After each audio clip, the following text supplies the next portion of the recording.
Why did the Kremlin disappear during World War II?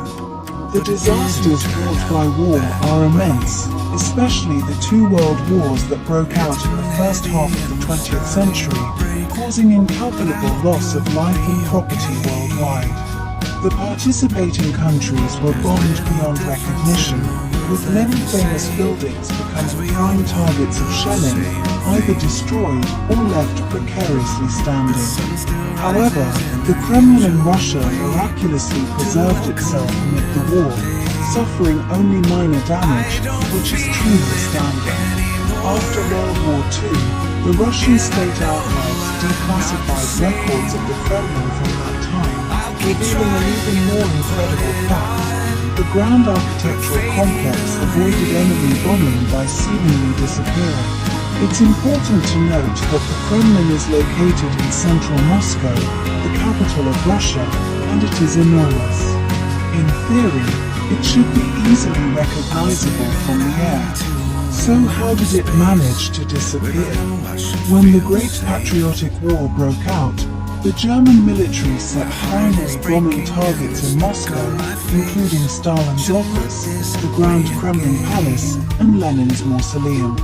However, the Russians had excellent intelligence capabilities and immediately took countermeasures to thwart the German plans.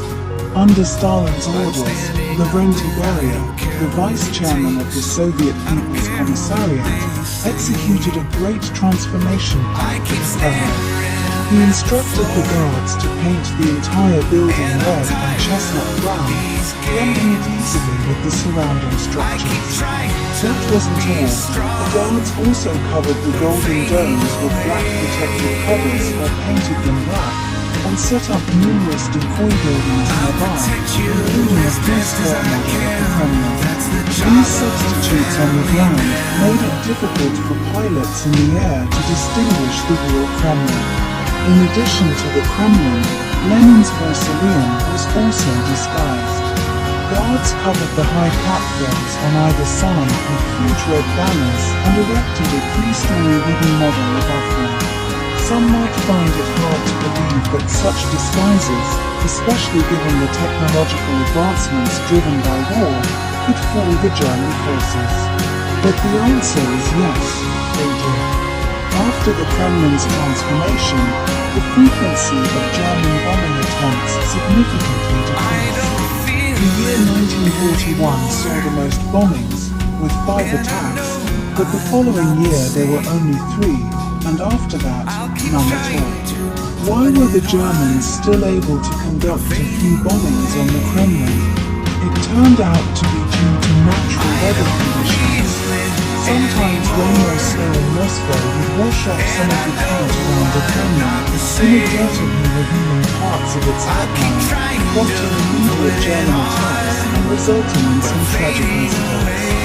Of course, some believe that omnipresent war spies gathered information about the Kremlin's camouflage, leading to these disasters. During the 2 years the Kremlin was bombed, German bombers dropped a total of 167 bombs on it. In the first bombing, a 250-kilogram bomb punched a hole in the roof and the Georgievsky Hall of the palace before landing on the floor. This incident was the Kremlin's greatest loss, with about 100 guards killed, multiple windows and doors damaged, and communication lines cut off.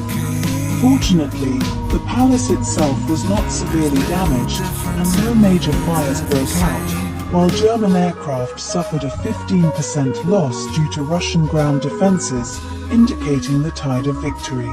After World War II, the Russians restored the Kremlin. Today, this ancient palace complex still stands proudly in Red Square, Moscow, symbolizing Russia.